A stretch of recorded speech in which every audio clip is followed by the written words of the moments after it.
I'm going to pretend that I've just unmuted it, but I haven't. Anyway, it's 6 o'clock. If you're watching live, welcome along. If it's your first time watching, welcome back. If I haven't seen you for several weeks now, it's really nice to be asked to do this. And I'm really excited to do this drawing workshop, which is at a different time to normal. Normally I was doing them at 2 o'clock. So hopefully you guys have finished work and it's something that we can do together. So before I start, I would like to, somebody's going to welcome me onto screen, which is really exciting, which I haven't really done before. So I'm going to see if this works.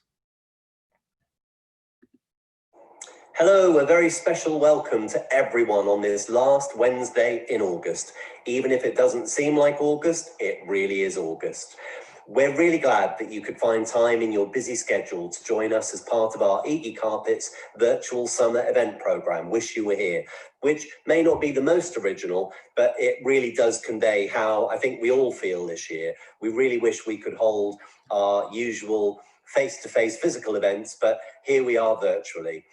This promises to be a really fun and informative interactive session on how to draw the best diagrams. So I'm delighted to welcome Royal College of Art's lecturer, renowned artist, designer, broadcaster, blogger and author, Pascal Anson. Over to you, Pascal. Hopefully you guys heard that right. So sometimes it doesn't quite work. I've tried to, because I haven't done this for a while. It's been probably about 8 weeks since I did a video. Hopefully all the technical things are going to go to plan. So keep fingers crossed. Hopefully you heard that. So that's John from Danish company Iggy Carpets, who have asked me to do a drawing workshop. So I think that's a really nice thing for us to do this evening. I really hope you enjoy it, because I've really thought about this. Bits of it I've done before, so hopefully it's something that I've kind of tested out before that you guys will get something out of. So as I say, welcome if it's your first time watching me. Welcome back if you were logging on to the rest of my YouTube that I did during lockdown, which was kind of some really basic stuff about drawing and painting and looking. I'm kind of excited to do this because it's a little bit more different really to what I'm used to doing. But really this is about exploring ideas. So it's really for people that like to plan stuff out, think about things, not necessarily artists or architects or designers, but I think we've all drawn some sort of diagram before, and that's what today is going to focus on. So as I say, I run workshops all over the place. I've run them in Sydney, in Singapore, in Milan, in New York, and also here in London. And I always really, really love trying to think about some sort of way to get people to get drawing and use their imagination and think creatively. So that's really what today is going to be focused on.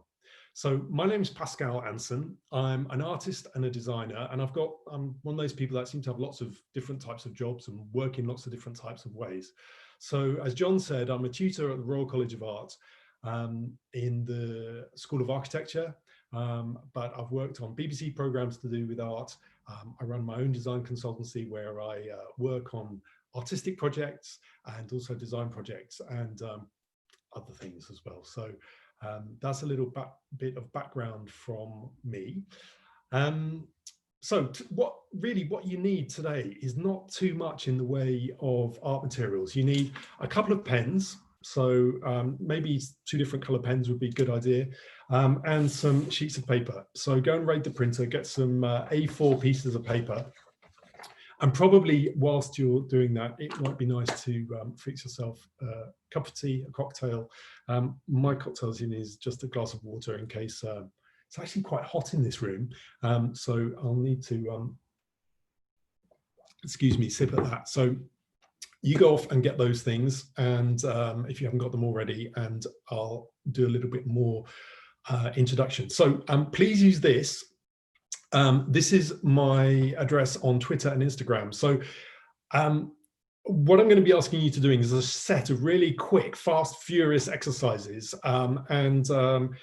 Look, there's no kind of perfect answer, and this is not about doing like really perfect drawings. But if you want to, I'd be really grateful if you could send some of the results in to me once you've done them. So when you've done the little task, just take a snap and you can send it to me on Twitter or on Instagram at I am Pascal Anson.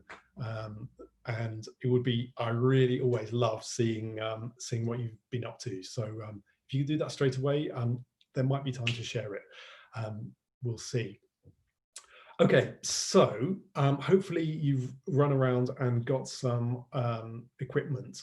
And really I've done this exercise before with primary school students, and it kind of worked. And I've done it with architects who are postgraduate, and that also worked, and kind of everybody in between. So really this is just about trying to maybe think in a different way, think about things in a kind of fun way, but also to try and get your ideas out there and not necessarily verbalize them, talk about them, but actually draw them. So that's what I really want to focus on. So the first question I always ask is, what is a diagram? So I think everybody has drawn some sort of diagram in their life, whether it's kind of trying to explain something to somebody, how to do something, where something is, where you've left the keys when you've gone on holiday, maybe your car's broken down on a foreign holiday and you've had to draw what's happened because you don't speak the language. There's lots and lots of reasons why somebody might have drawn a diagram. So this is really about finding out what a diagram is. So what I thought I'd do, I'd start by having a look at some diagrams that we know. So yes, diagrams. Okay, so the first one I think everybody is familiar with is Lego. So I'm a massive Lego fan. When I was a kid, I loved following the instructions. I really think it helped me not really develop creativity, because I wasn't particularly creative with Lego, but I think it really helped me spatially to understand how to put things together and how things can be kind of built up. So what we see here is a step by step. So starting from 1 and going to 11, and there's probably some more steps after that, just in terms of the format of a diagram, explaining how to make something. I think Lego is really good at. So there's very little writing here, maybe just some numbers, and really trying to explain, but in a step-by-step way, how to do something. So that's the first diagram I'd like us to have a look at and think about. Then the next one, I suppose, when we grow up, IKEA is just a kind of extension of Lego, right? We kind of go and buy a wardrobe and we kind of use our knowledge that we got from building Lego as kids, and we just kind of start to get frustrated. And you know, Lego's a toy, but when you've got a wardrobe and your stuff's on the floor, you need to really make sure that your wardrobe is built, so it kind of takes on a little bit more importance. But still, IKEA is really famous for its diagrams. Obviously, IKEA is worldwide, a massive global company in many different territories. And so they can't really produce different language versions for each of those territories. So they've tried to develop a way of explaining how to put something together without any words, because that would obviously cause some problems. So, you know, it's really, really famous for trying to explain, not always successfully, but I think they really try and do a good job of explaining how to put something together.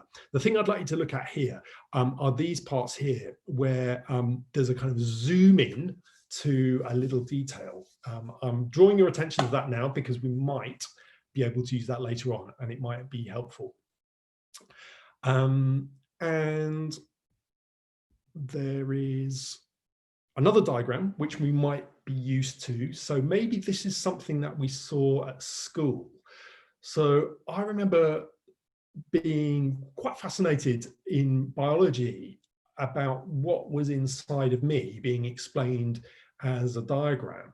And I think my biology textbook must have had quite beautiful diagrams of how the body worked, because I used to really love copying them, and I used to love drawing them and trying to explain how something really complicated like the lungs or the heart worked.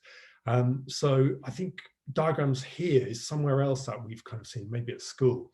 Now, I think I've chosen this one because we've got red and blue, which kind of is about oxygenated blood and spent blood, deoxygenated blood maybe.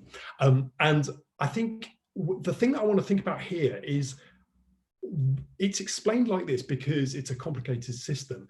But I always think like you wouldn't be able to look at this if it was the real thing. So if you open somebody up and looked at their heart beating, like you looked at a real heart beating or lungs inflating, you'd kind of just be overcome by the kind of blood and guts and gore. You wouldn't really be able to, well, I wouldn't be able to concentrate on really what was happening. So I think this is a simplified version of something very complicated, but it's also got something taken out. So it's got all that kind of squishy blood, guts and gore taken away, because maybe that would get in the way of explaining something complicated. So I always think that this is quite an interesting version.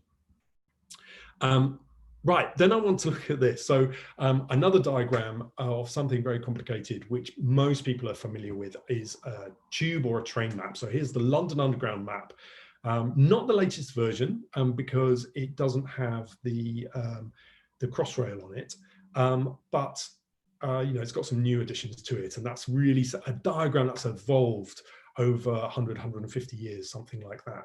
And I think, you know, this is held up as some really good piece of communication because it's something incredibly complicated, but also needs to be easy for people, for tourists to use and understand, and not make too many mistakes and get to where they want to be in a really efficient way.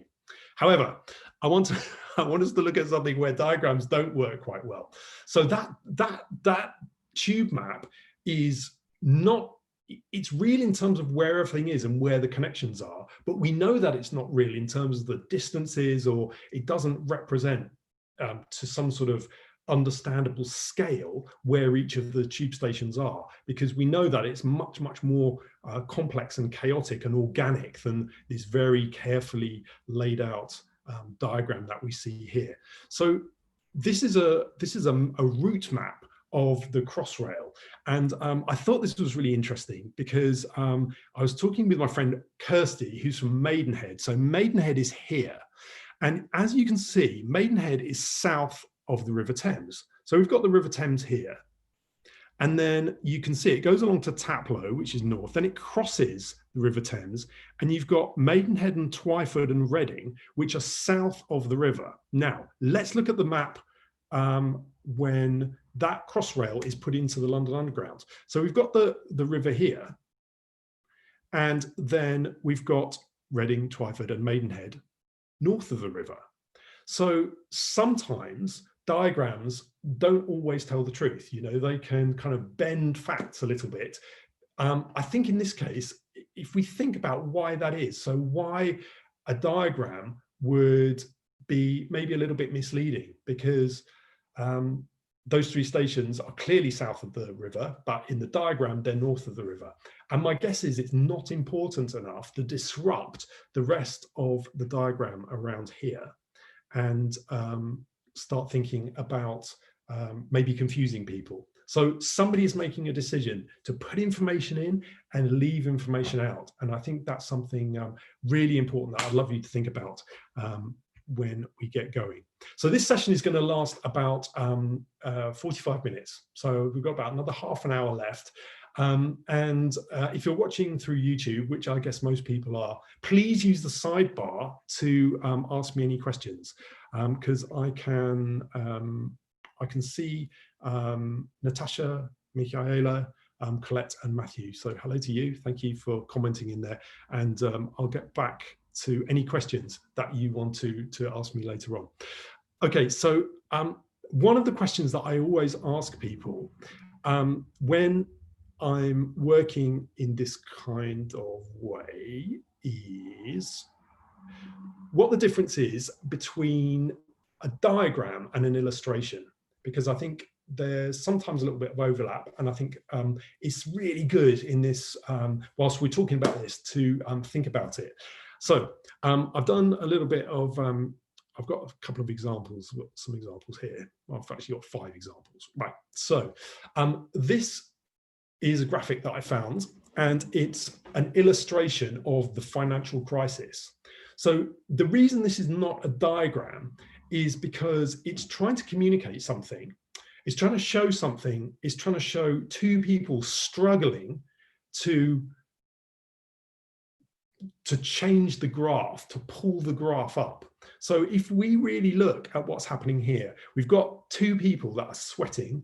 They've got ties on, so we know that they're probably something formal, maybe to do with business. There are two of them, they're sweating, so they're kind of putting energy in there. And the red line is a common reference that we know refers to some sort of graph. And they're pulling on it to try and reverse the direction of that graph. And I thought that was a really, really good example of something that kind of looks a bit like a diagram, but is actually an illustration. So here is another illustration. So this is by my friend Piers, who's a children's author. And this is the illustration on the front cover of his book. And I really like this because it's very simple. You have the title, but the illustration is very, very intriguing. So when we look further into it, we see a really, really clever use of shadow, silhouette, and the detail that I really, really love is the red eye on the stag. So it feels like when you look at that on the shelf, it's got real impact because it's very simple and there's a bold silhouette. And then as you look further into it, you see some detail on the fur, on the end of the scarf, and then on the red eye. And I think that's just like a really, really good way of being simple and pulling you into something. Then I want to show you an illustrator that I really love. So her name's Joey Yu. Go and follow her on Instagram. And she is really, really fantastic and a real passionate advocate of drawing. Somebody that went to, a student that went to Kingston University on foundation and also on illustration. And I really love this image because I think what she's trying to do here, she's trying to show atmosphere. So she's trying to, it's clear what's happening. So it's a rock concert that's been attended by a lot of people. You know where she is within this scene. And I just really love the energy with which she's drawn this. And I think when I look at her drawings, I get a real sense of emotion, of feeling, of place, and of energy. And the bit that I really like, and I'd like you to look at in this illustration, is this part here, is the crowd. Because she could take a photo of that and we'd see a static moment, but there's a kind of shorthand here that she's employing in the speed at which she draws. That just shows, you know what it stands for, you know it's kind of shorthand for a crowd. And I really, really love that.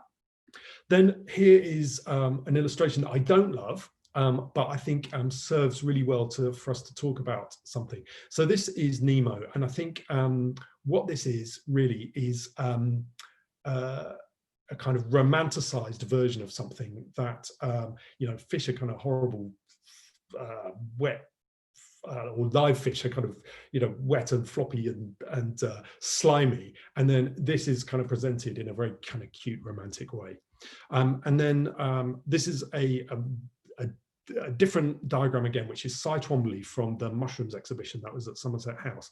And I love the fact that this kind of looks a bit like a diagram, but is actually a piece of fine art. So there's me doing a workshop about drawing. Here are some diagrams which are collages. Here are some drawings and diagrams which I got students to do, which are just about explaining one thing. And then here's a really big diagram of a hospital. So there's many ways that we might use to think about drawing diagrams. But also, just before I finish, this is a diagram of something that I did last year, which is a three-dimensional diagram, which I'm really a passionate advocate for, because I think you can participate in a three-dimensional diagram.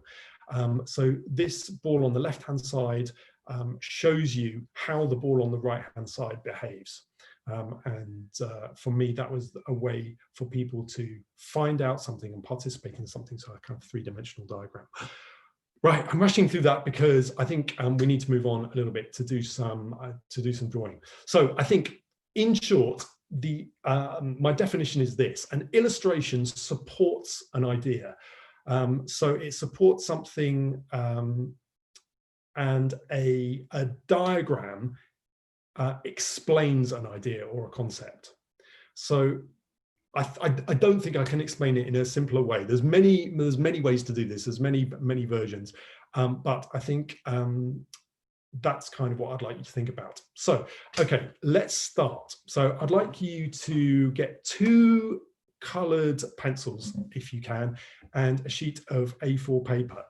And this first exercise is going to last for 4 minutes. Okay, so I've got a timer on my phone, and I'm going to be talking to you a little bit, but I'm also going to let you get on with it. So what I'd like to do with this diagram is I would like you to draw a map of how you got from your house where you grew up to your best friend's house. So a map that shows from your house to your best friend's house, but I don't want you to use any words. So try and do it in 4 minutes, starting now. And try and do that diagram as though you're explaining to somebody. So something that's very familiar to you, right? So when I was thinking about this, I have very, very familiar memories of this journey. Now, it could be a really long journey. It could be where you, very, very complicated, where you've got to go to the airport, take a plane, get on a bus, get on a train, you know, whatever. Or it might be something really simple, like just walking down the corridor of the block of flats where you live and knocking on their door. It doesn't matter, but on one piece of paper, without any words, try and explain how you might get from your house to your best friend's house. So a really, really simple task. So it might be something that you did in the past, so you've got to think about remembering it, or it might be something that you do all the time. But regardless, it's probably something quite familiar to you. And try and think about this exercise as explaining to somebody else who doesn't know this journey what they might look for. So when you're drawing, think about being really clear about directions. Which way do you go? Are you going from, where's the start? Where on a page do we normally start? How do you orient somebody so that they go in the right way? Do you use arrows? How do you do it? Maybe also think about using the second color as some sort of highlight. So on that journey from your house to your friend's house, what are you going to tell them that they need to look for? Are there any signposts? And by signposts, I don't mean a literal signpost. Maybe there's a big tree, or maybe there's a bridge they need to cross. What in the map can you draw that would help somebody understand where they need to go? So yes, think about punctuating the route with some points that might help somebody along their journey. So we've got 1 minute and 46 seconds left. So there's plenty of time. When you're doing these diagrams, try not to start again too much, but maybe there's enough time. So you don't need to rush into it. You can think, you can plan it out. How are you going to do this map? Are you going to do it like in 3 dimensions? Are you going to do it top down? So it's like a plan view of something.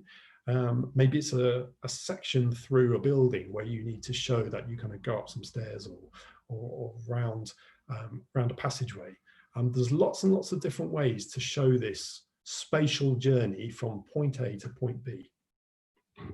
Right, got a minute left. I'm going to be quiet. Well, I'm going to try and be quiet while you finish that.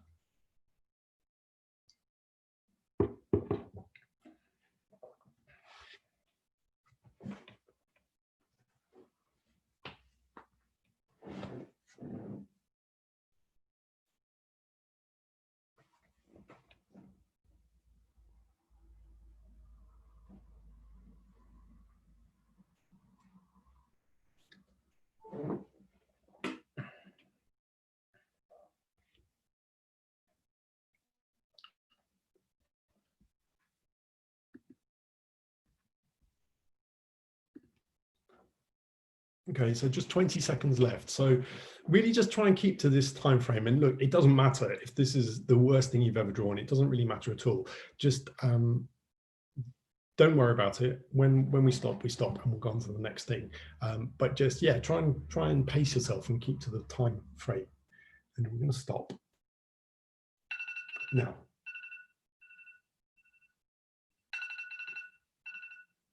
Okay, so I hope you did that okay. I'm going to just really quickly explain what I just, no, not because, I'll try and do that. Right, I've got to deal with something whilst the next thing is going. So we'll kill two birds with one stone. Right, so what you need now, you need another sheet of paper and another couple of pens. And what I'd like you to do, again, you've got 4 minutes to do this. I would really like you to explain how this pen works. So I know what it looks like. I don't really need to explain to somebody what a pen looks like, but I'd really like to know how it works. So really think hard about how a pen or a fiber tip pen like this, or preferably a ballpoint pen, I think is a good one to do. Okay, so I'm going to start the clock now. We've got 4 minutes. Just bear with me a second. I'm going to try and sort out that the problem with the iPad, right?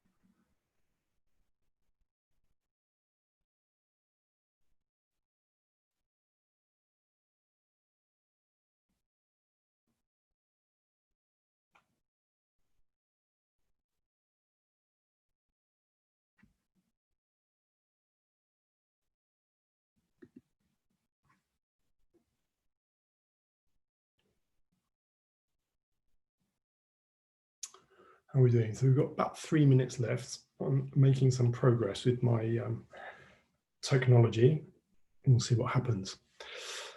Okay, so I want you to think back to some of the examples that I showed you here. So maybe think about the IKEA diagram where it zoomed in to look at the screws. So think about the device that they used, which was a kind of magnifying glass, which might show some detail. So I think that's a really good way to, with something really small like a ballpoint pen, maybe that's a really good place to start thinking about where you could show that.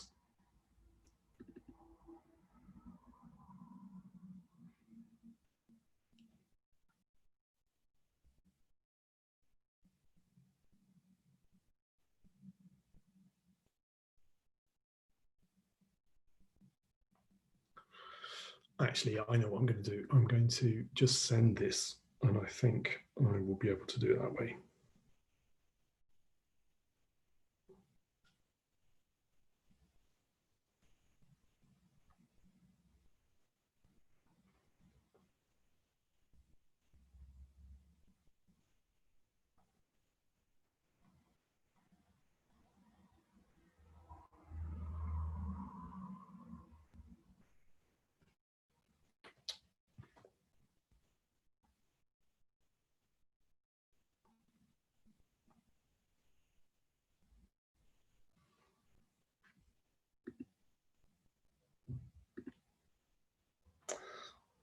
Okay, I've done a horrible workaround, but hopefully that will work.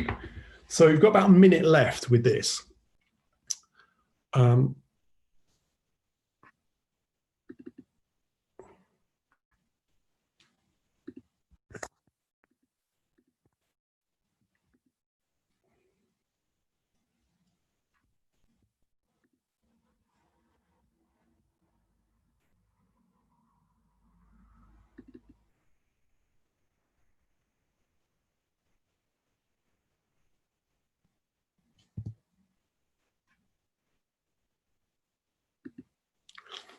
Okay, so I think with this one, it's quite difficult to do because it's something really that we take for granted, how a pen writes on a page or how a pen works. But really, when we start thinking about it, you really kind of question what's going on. So, you know, I made it deliberately a little bit difficult. The first one is quite easy. The second one, a little bit more challenging. Yeah, but needs you to think about how something like that works. Okay, so time's up there. So I just want us to have a quick look at the couple of things which we've just done. So let's try that. So hopefully you can see that. So I think, look, this is not the world's best diagram at all. But when I was talking about the IKEA screw element, I think we know that there's something in the pen that then converts to this line, and something happens in this really small area right at the nib of the pen. And I think what I've tried to show here is there wasn't really enough room to show exactly what was happening without doing a magnification. So I chose to magnify the tip of the pen and show what was happening there with the rollerball rolling out across the page. So the page is in yellow. I've tried to show it as a page by this little corner here. And then the green is kind of showing movement. So really for me, it's not about showing an illustration of a pen. It's really trying to think about explaining something, you know, it's a bit of mystery, which is about how ink comes out of a pen. And then the other version of, whoops, I don't want to show you that. I want to show you that. The other version was when I was saying about the map, about maybe there's an arrow, look for the railway, the station is quite important, and then the gate in the hedge. So when I was saying use two colors and use them wisely, try to highlight something in that diagram. So I was trying to highlight the hedge and also the station. So hopefully that makes sense. How are we doing for time? Okay, so I think we're going to do another few. Okay, so we're going to do another one. So there's going to be 3 minutes this time. And what I would like you to think about, I would like you to think about how a fish swims. So how does a fish move through water? Can you explain that?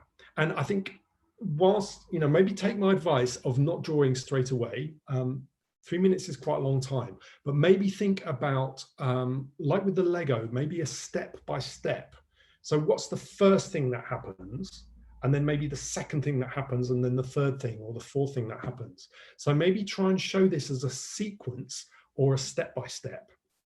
Quite difficult because you've got to do a representation of a fish, and it's got to look not like an illustration of a fish, because we don't need to see another kind of cute cartoon drawing of a fish to understand how it swims, but we need some information. We need to know that it's swimming in water. We need to know that it moves in a certain way, and it would be good to know kind of what's happening there. So these are getting a bit more difficult, okay? And you really have to use your brain and really have to think about something, again, I think that we take for granted. And we all know that, though. We all know that a fish swims, and we kind of know how it does it, but we need to really think carefully. And if we were to explain that to somebody else, you have to kind of rewire your brain and rethink through that. So yeah, think about sequence. So showing movement through sequence is always really good. We see that in lots of artwork from Marcel Duchamp, New Descending a Staircase, which is a sequence that's overlaid on top of each other, or Edward Muybridge, which is photography, which shows step-by-steps of things happening. So yeah, think about a sequence when you're trying to show how your fish is swimming through water. And yeah, think about how we see the fish. Do we see the fish swimming that way, or do we see it swimming that way from the top? There's lots of ways to show it. Got about a minute left on this one. You have to move quite quickly. I'm going to try and find something to show you in some different versions of that.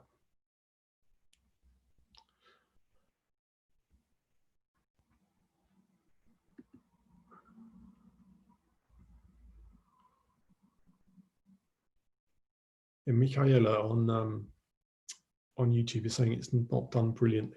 I didn't ask for it to be done brilliantly. Just the fact that you're having a go at doing it is enough. And I think, you know, no drawing is easy. It's always difficult. And I think the fact that you're having a go is fine. And you get better because nobody's born being good at drawing. It takes a lot of practice. And this is maybe a different type of drawing than what you're used to. We've got 10 seconds left. So try and finish that off. Try and think about the previous steps and the things that we know from what makes good diagrams from before. Okay, so well done. Hopefully you finished that, and that's even a little bit quicker now. So here are some examples of fish swimming. So some of them, you know, some of them are better than others, and some of them are confusing. So this one at the bottom, I think looks like some sort of weird fish feeding on its mother or something. So overcomplicated diagram there, too many things going on in one go. I think this one works a little bit better because it's really starting to think about diagrammatizing a fish rather than just drawing a picture or an illustration of a fish.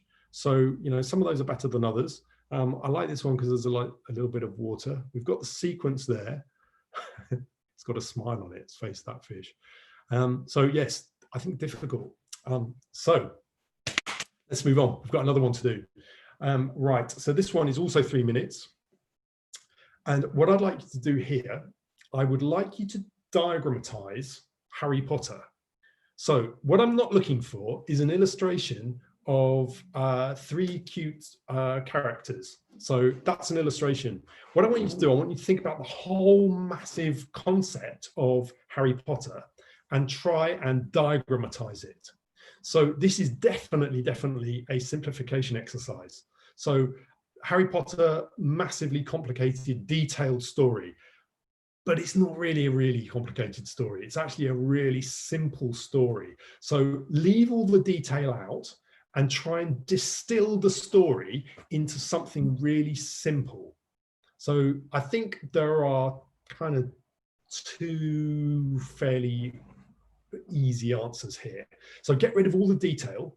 So something like the tube map comes in handy to remember here. Loads and loads of detail in the tube map. Trains, people, depth, ticket hall, different trains, noise, wind, tickets, rubbish, underground, smells, everything. But in the map, it doesn't show you any of that. It just shows you the basic information that you need to know. So what is the least amount of information we need to know in order to understand the story of Harry Potter? So even if you haven't watched Harry Potter, read any Harry Potter books, I think you know what it's about. So that actually might help you if you haven't seen Harry Potter and you kind of know what it is. So I think people that are real fans of it will over detail it. Whereas if you kind of know what it is, but you're not really that bothered, that's fine. You'll be able to just distill that into simple information. So we're about halfway through. We've got just over a minute left. So think about simplicity, reduction, distilling something complicated into something simple. So that is hopefully quite challenging. Let me just look for some examples.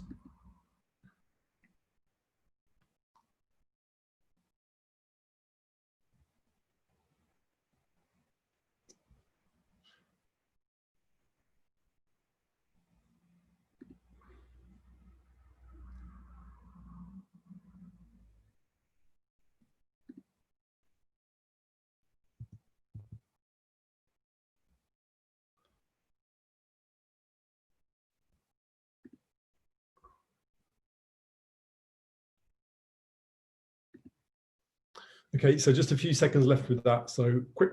You've got to really rush to finish this. Probably if you haven't finished it, you've overcomplicated it. But you know, this is an exercise in simplification. So let's see how you get on here. Okay, and let's stop. Okay, so remember, you can send any of your diagrams, no matter how dreadful. I'm sure they're not really dreadful. It's probably just only you that think they're like that. But yeah, please send me any diagrams you want to. I love seeing them. So I think with Harry Potter, there are two answers to this. So I think the first answer is something like magic school, right? So you can show magic in some sort of way with some stars and some explosions and some kind of chaotic lines, and then you can show school. I think there's many different ways to kind of represent the word magic and school, but I think in a diagram, if you've got magic school, that kind of starts to explain a really reduced, simple version. And the other one, I think, probably is good versus evil. So that's really what the story's about, right? You know, there are only a certain amount of stories in the world that just retold in different ways. And I think good versus evil is probably the real essence of Harry Potter. So you can show that in some way. But really, if you started to draw little children with glasses and lightning bolts on their head, that's kind of just going in a wrong direction, because you're illustrating, you're supporting the story rather than explaining the story through a diagram. So, you know, if your tendency was to do that and to start with characters, it's not wrong. It's just not quite what I'm asking you to do. But it's interesting if your brain automatically goes there to start showing characters. So, however, that being said, those two versions are probably what most people would say Harry Potter falls into. But I saw this once, and this was done by a 16-year-old who's doing A-level product design, and I asked them the same question, and I think this is the most fantastic answer I've ever seen. So 3 peas in a pod being dangled over boiling water to explain Harry Potter. I think you know, this child that did this is an absolute genius in lateral thinking. So for me, this explains something far more sophisticated than Magic School or Good versus Evil. I think this is an absolutely fantastic reply to the question of diagramatize Harry Potter. And I think the thought that went into that is like beyond sophisticated. It's just really super fantastic. So, you know, that's something that I found that really rewarding, seeing that that example. Anyway, hopefully you had your own take on it, and we've got 2 more to go. The last 2 are really quick. So there's going to be one which is 1 minute, and there's going to be another one which is just seconds. Okay. So what I'd like you to do, the first one is 1 minute. So get stuff ready, get a new piece of paper, and get a pen. So I'd like you, without showing the logo or the bottle, I would like you to diagramatize Coca-Cola, please. It's got 1 minute to do that, so really quick. So think about diagrammatizing Coca-Cola. So not your opinion on Coca-Cola about it being bad for you or that it's very sugary, but just try and diagrammatize what Coca-Cola is, what it does. So that's our penultimate diagram that we're going to do.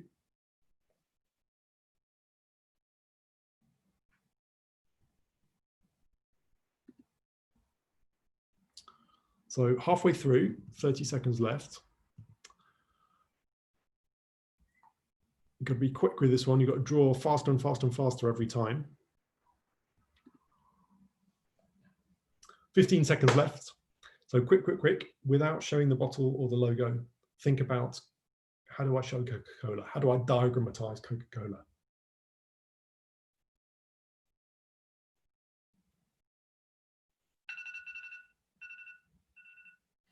Okay, so, whoops. Hopefully you managed to do that in a minute. Well done if you did, because that's quite difficult. So I think this is quite a good version of Coca-Cola. It's a bubbly liquid that makes you happy. So yes, there's a whole lot of stuff about it's really bad for you, and it's sugary, and it rots your teeth, and you know it's got a very iconic bottle, and it's red and white and blah blah blah. But I think ultimately, what I want you to try and think about here is showing some sort of feeling or emotion. So the feeling that you get when you drink Coke, and Yeah, so they're kind of different type of diagram. So, you know, you probably got your own versions of that, but hopefully by saying to you, you can't do the bottle or the logo, I made it more difficult because, again, that kind of goes into illustration territory because you're just showing, like, you know, showing the pen. And I kind of know what the pen looks like. And I kind of know what a Coke bottle looks like. I kind of want to know what it does. Right, so we've got one more to do. But this one is only going to be 10 seconds. So, okay, deep breaths. Right, the last one, 10 seconds. What I want you to do, please, I would like you to think for 10 seconds and then draw for 10 seconds. So that's kind of to avoid you panicking. Because 10 seconds is a really, really short amount of time, but you should be able to make this work, and just give it a go. I know that's really, really scary, but let's try and do this. Let's try and do a really good version of this. So what I'm going to say, start. I'm going to tell you what it is and start the clock. Then I'm going to say, stop thinking, start drawing. So, and then you're going to have just 10 seconds to do the next part. So you've got to do it really quickly. Obviously, you've got to be really super fast, translate your thought really, really quickly onto the paper. So what I'd like you to do, I'd like you to do a diagram, but think about a diagram first. So 10 seconds of thinking. So think about to diagramatize tequila. Okay, so we've got 10 seconds to think about diagrammatizing tequila. So how are you going to do that? Take your pen lid off, get ready. So we're going to start now. Okay, so draw, 10 seconds to draw a diagram of tequila.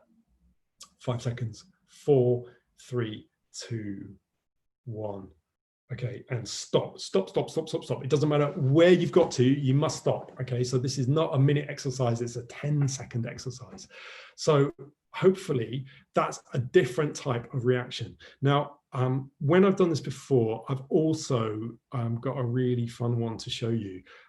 So I want to show you this, which is a really fantastic 10-second diagram of tequila, which is done in 2 colors and obviously is kind of burning throat. So you might have got a little bit gone down a path where you started to doing something like, there's a shot of tequila and there's some lime and some sugar and blah, blah, blah, but some salt. I think that's all valid, that's all fine. There's many different ways to show this, but this is just one that I really love because I think for me, that really explains the kind of effect of tequila. So hopefully you found that not too traumatic, that you managed to do a whole set of diagrams. How many did we do? We did the map, we did the pen, we did the fish, we did Harry Potter, we did Coca-Cola and tequila. So we did 5 in total. Right, so just as a really short conclusion, I thought what was interesting about putting these together, especially for this exercise, was that a company like eCarpets is really invested in the whole design scene in Europe, worldwide, but in London there's a showroom, and I think it's probably visited by a lot of architects and designers. So I really wanted to gear that this audience of designers, architects, interior designers who are maybe thinking about talking about their ideas. So if we think about what we've done something spatial, which was the map. We did something functional, which was the pen. We did the movement, which was the fish. We did a narrative, which is explaining Harry Potter. And then we did feeling with the Coca-Cola or the tequila. So when you put all those things together, for me, that's a really good way about talking about an interior space and a designed space that sometimes isn't just about something very pragmatic like a plan or a layout of where things go. I think there are other things that are involved. So that's why I wanted to put especially these components together, because hopefully for that audience it kind of makes some sense. I hope you enjoyed it. I we'll have a look if there's any questions. Somebody has ended up with a series of bananas on a page. Are you watching the same film as everyone else? Are you watching the same video? Maybe. I'm trying to think where the bananas might come from. Maybe the fish. So maybe a series of bananas that look like fish is absolutely fine. Anyway, I hope you've enjoyed this, and I will see you again soon. And as I said, please, please, please, if you want to ask me any questions, and send any of the examples that you've done to me on social media. And I promise I won't share them without your permission. So I hope you've enjoyed this. I'm going to stay online for another 5 minutes, just in case you've got any questions that you want to ask me. So please go ahead in the comment section on YouTube. Yeah, ask away. I'm just going to have something to drink, and cheers. I hope you've enjoyed that and you've had a good evening.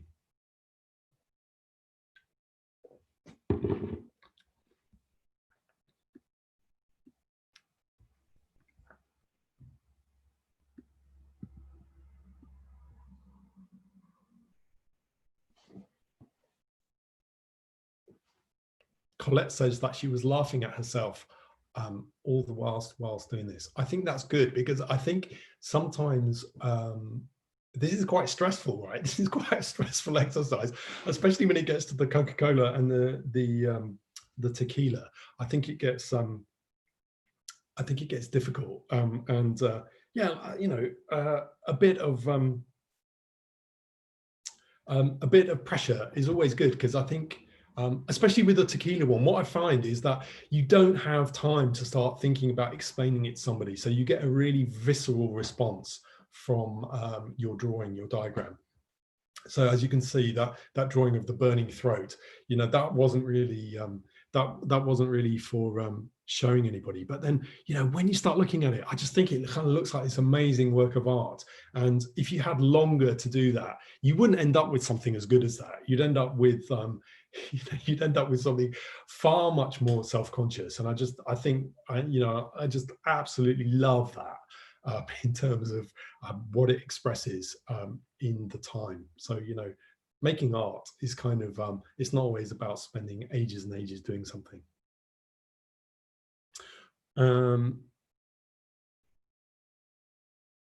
Sean says, hi Pascal, I enjoy abstract, and I've done some videos about doing things that are to do with abstract, but I feel a bit like a fraud because I lack the technical skill. I think all I would say there is, when you do something like an abstract painting, it's not an excuse. So like what I find is, if somebody is trying to do something figurative, so it's trying to be representation of whatever they're looking at, and it goes a bit wrong, sometimes people will say, yeah, but it's a bit abstract.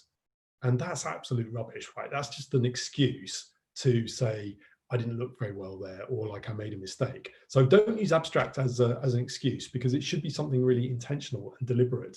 And what abstracting is, it's really just about simplifying things.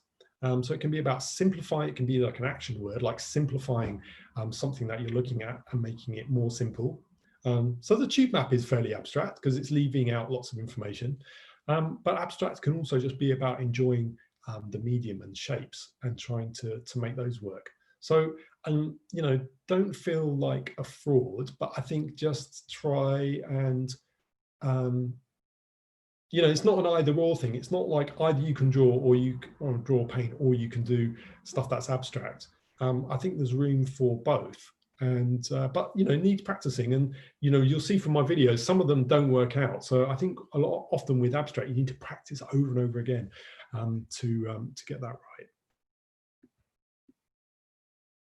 And yeah, no, it's not off topic. It's completely fine to ask that. I think I'm going to go in a minute because the light is getting a little bit darker in here. Ooh, somebody says they're going to send me their pictures. Thank you very much. That's really good. Okay, if there are no more questions, I think I'm going to go. So thanks again for watching. Thank you to Iggy Carpets for inviting me. And I hope you found this useful and you had some fun. And I look forward to seeing you in the next video. Okay, bye-bye.